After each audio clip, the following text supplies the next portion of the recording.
The launch ceremony of Factum Foreign Policy Review, a vision for New Sri Lanka written by Mr. Uthita Devapriya was held yesterday at Lakshman Kadiragamar Institute in Colombo. Acting Foreign Minister Tharaka Balasurya, Opposition Leader Sajit Premadasa, former President Maithripala Sirisena, Factum's Director and Advisor Dr. Ranga Kalansurya, and a group of foreign ambassadors graced this event with their presence.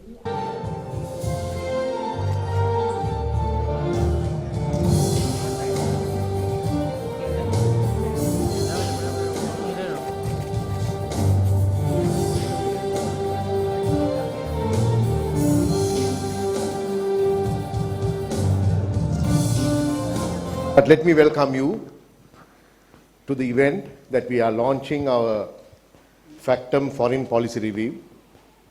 In fact, just to give you a brief introduction to this process, this was an initiative by Factum, but in detail, it's an initiative by our Gen Z team.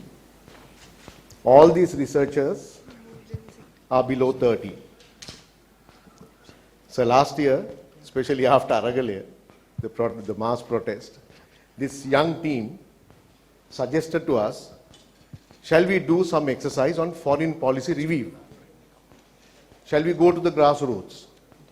So when they suggested the idea of going to grassroots on foreign policy, I was a bit shocked. But we grasped the idea and let them loose.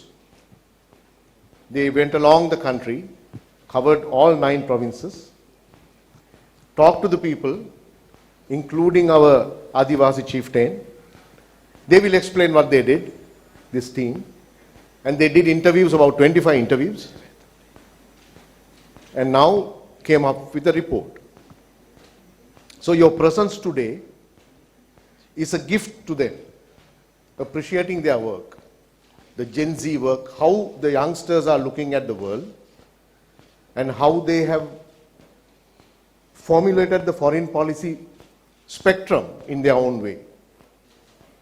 I really appreciate their work, and it's not a completed work, it's work in progress. They are still doing some additions, but we thought of launching the printed book.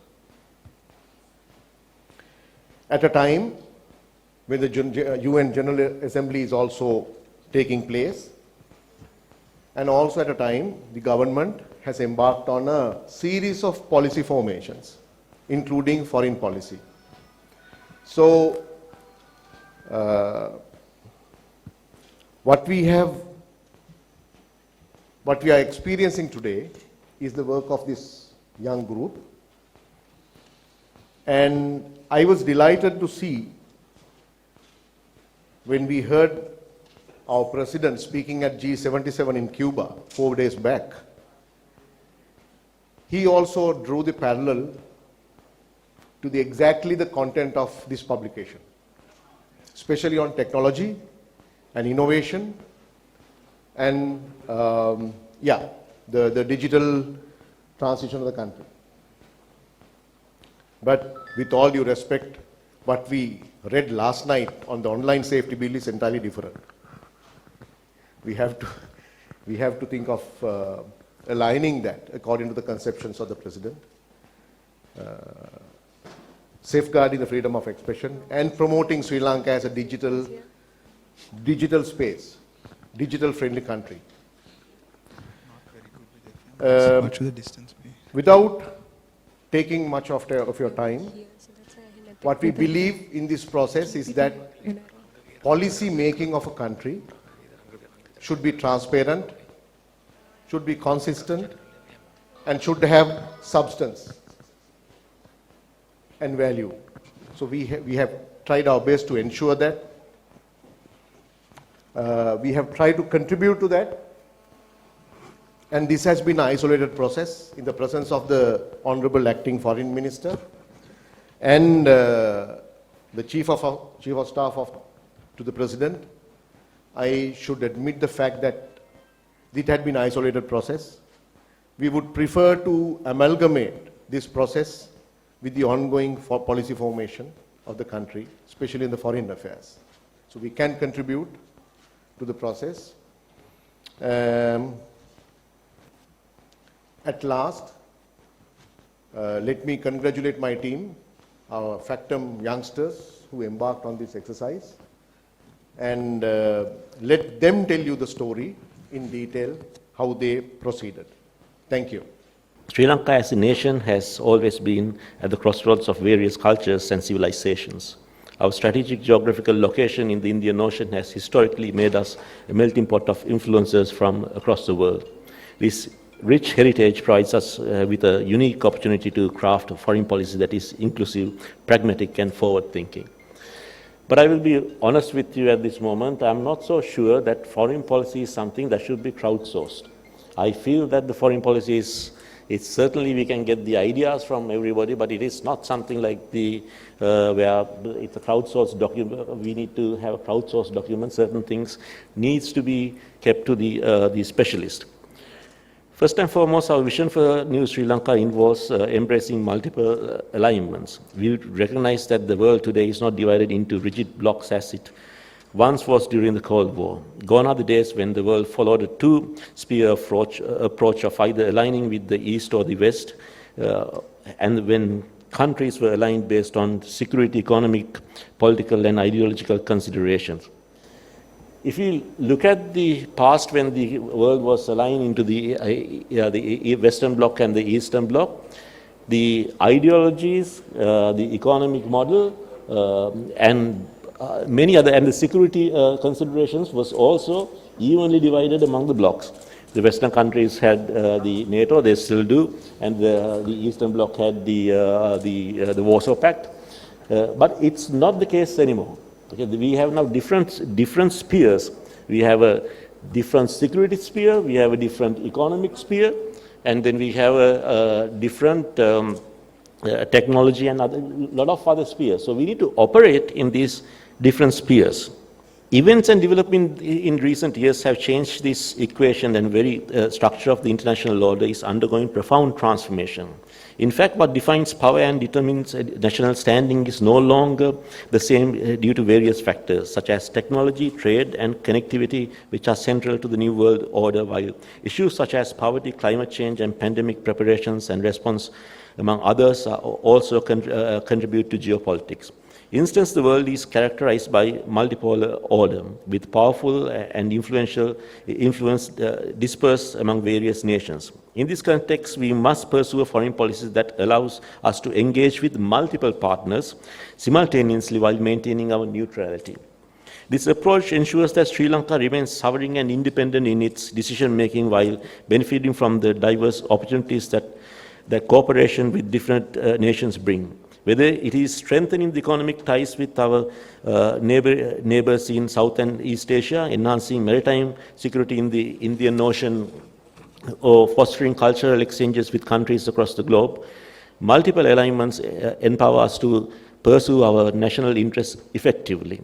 Equally important is our commitment to working with all countries. Sri Lanka has a long history of friendship and cooperation with many nations, and we believe that such relationships should be nurtured and expanded upon. Our vision includes reaching out to both traditional and non-traditional partners, irrespective of the size, ideological, or political orientation. Multilateralism is also a key component in our foreign policy, and the United Nations is an important instrument in maintaining international peace and security. While there is consensus that the UN's financial, political, and security architecture should evolve with the change taking place in the world.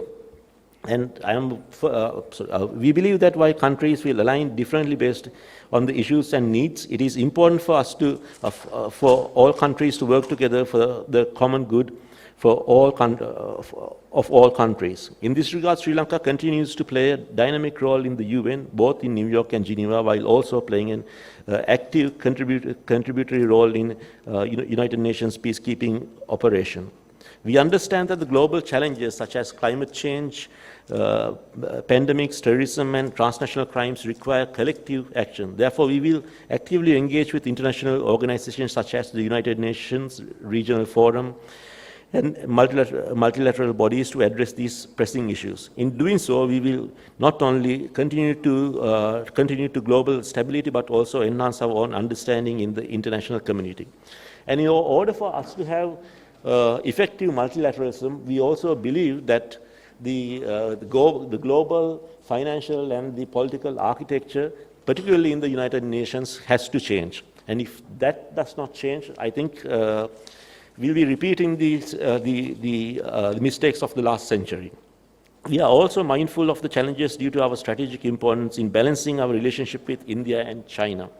Areas such as geopolitical importance, historical ties with India, economic engagement with China, balancing economic security interest, regional power dynamics, and domestic politics are areas that require our close attention. Sri Lanka seeks to maintain good relations with both countries while safeguarding its own national interests and avoiding being drawn into regional conflicts or rivalries.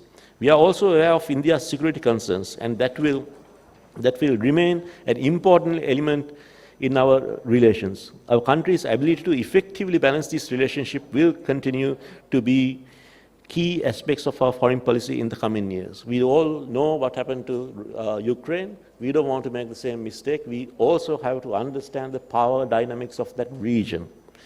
In this regard, I wish to point out that Sri Lanka will assume the chairmanship of the Indian Ocean Rim Association for the period 2023 to 2025 at the forthcoming 23rd Council of Ministers meeting hosted by Sri Lanka on 11th October 2023 in Colombo.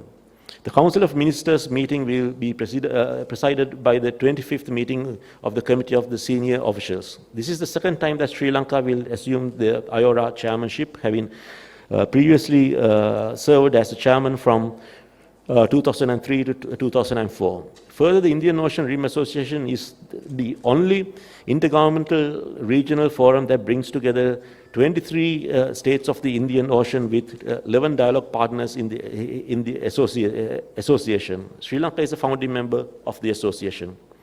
Economic diplomacy, as the leader of the opposition stated, has become pivotal in our foreign policy. As Sri Lanka has immense potential for economic growth, and we intend to leverage this potential through trade and investment partnerships with countries around the world. We are continuing to create a conducive environment for foreign investors, diversifying our export market and tapping into the global supply chains to boost our economy and create job opportunities for our citizens. Further, following the economic crisis in 2022, we are working closely with the IMF and World Bank and World Trade Organization to re-establish our domestic economy. Cultural and educational exchanges are also continuing to play a vital role in our foreign policy. These exchanges foster mutual understanding and friendship between nations. We encourage people-to-people connections, promoting our rich cultural heritage by inviting the world to explore the beauty and the diversity of Sri Lanka. As a part of promoting our rich cultural heritage, we have today initiated perhaps the first temple-to-temple program where exchanges between venerable monks and temples in the ASEAN region and Korea are taking place. The first batch of venerable monks will leave tonight to Korea, while the second batch will leave to Indonesia next week. Sri Lanka's diplomatic agenda has broadened considerably along with our partners, and our vision for Sri Lanka is one of openness, cooperation, and progress. By embracing multiple alignments, working with all countries, prioritizing economic diplomacy, and promoting cultural and educational exchanges, with the principle of peace, justice, and mutual respect guiding our interactions, we aim to position Sri Lanka as a respected and influential nation on the global stage.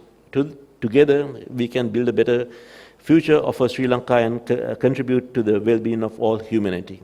In this evolving scenario, it is important for Factum young team engaging in this process to be consistent and collaborate with organizations in the foreign policy and advocacy space to build on research, keep the process updated, and ensure that we stay current as Asia reclaims its dominance in the world stage. I wish to congratulate Team Factum once again for this effort over the past year, and I wish you all the success in your future endeavors. Thank you.